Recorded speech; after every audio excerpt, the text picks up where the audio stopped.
ছোট ছোট নেক আমলের বিনিময়ে আমাদের নেকির পাল্লা ভারী হয়ে যাবে। এখানে হাফিজ মাওলানা কি সবাই হতে পারছেন ভাই? পারছেন? পারে নাই। এই জন্য যারা আমরা সাধারণ পাবলিক, আমরা কোরআন হাদিস বুঝি না, এদের জন্য অল্প আমল নাজাতের জন্য যথেষ্ট হয়ে যায়। বুঝতে পারছেন? কয়েকটা আমলের কথা বলি, শুনেন খেয়াল করে।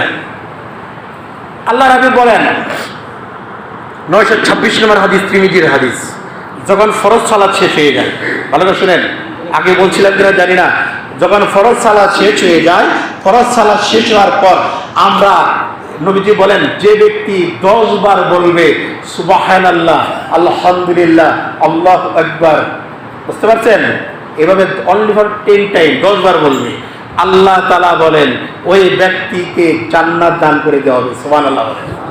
অথচ আপনারা এটাও বলেন না, অনেকে দৌড়িয়ে যান। বুঝতে পারছেন? এই আমলটা করবেন, 33 বার বলেন অনেকে, তাই না?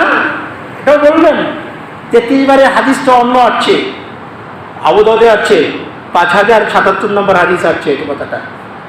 সাহাবীরা জিজ্ঞাসা করলেন, ইয়া রাসূলুল্লাহ, বিত্তমান ধনী ব্যক্তিরা আমাদের চেয়ে এগিয়ে আছে, আমরা যে নেক আমল করি তারাও করে।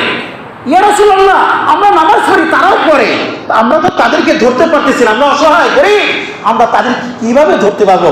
তখন আল্লাহর হাবিব শিখিয়ে দিলেন, তোমরা প্রত্যেক সালাতের পর তোমরা 33 বার সুবহানাল্লাহ, 33 বার আলহামদুলিল্লাহ, 34 বার আল্লাহু আকবার পাঠ করবে, তোমরা অবশ্যই ওই বিত্তবানদেরকে ধরতে পারবে। সুবহানাল্লাহ। 797 নম্বর হাদিস, ইবনে মাজাহ, আল্লাহর হাবিব বলেন, শুধু এশার সালাত 40 দিন জামাতের সহিত করবে, ওই ব্যক্তির জন্য জাহান্নামের আগুন হারাম হয়ে যায়। যে ব্যক্তি, তিরমিজিতে আছে, যে ব্যক্তি জোহরের আগে 4 রাকাত সুন্নাত সালাত আদায় করবে, ওই ব্যক্তির জন্য আল্লাহ তাআলা জান্নাত বরাদ্দ করে দেয়। সুবহানাল্লাহ বলেন।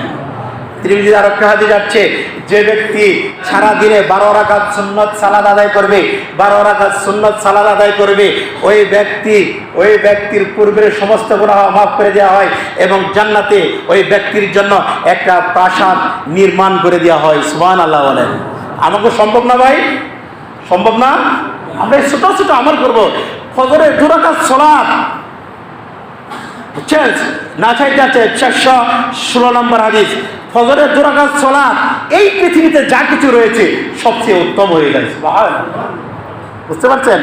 আরেকটা হাদিস শুনেন, বুখারীর হাদিস, হাদিস নাম্বার 907 নম্বর হাদিস, আল্লাহর হাবিব বলেন, আবু হুরায়রা থেকে বর্ণিত, নবী করিম সাল্লাল্লাহু আলাইহি সাল্লাম বলেন, যে ব্যক্তি আল্লাহর রাস্তায়, যে ব্যক্তি আল্লাহর রাস্তায়, আল্লাহর জন্য, আল্লাহকে রাজি খুশি করার জন্য আল্লাহর রাস্তায়, যার দুটি পা আল্লাহর রাস্তায় ধুলায় দূষিত হয়, মানে ধুলা ভরবে, ধুলায় দূষিত হয়, ওই দুটি পা জাহান্নামের জন্য হারাম করে দেওয়া হয়। সুবহানাল্লাহ। বুঝতে পারছেন? যত ভালো কাজ, সব কার কাজ? আল্লাহর কাজ। যত ভালো কাজ করবেন, সব কাজ কার কাজ? আল্লাহর কাজ। আবু দাউদে হাদিসটা হচ্ছে 5212 নম্বর হাদিস, আবু দাউদ 5212 নম্বর হাদিস।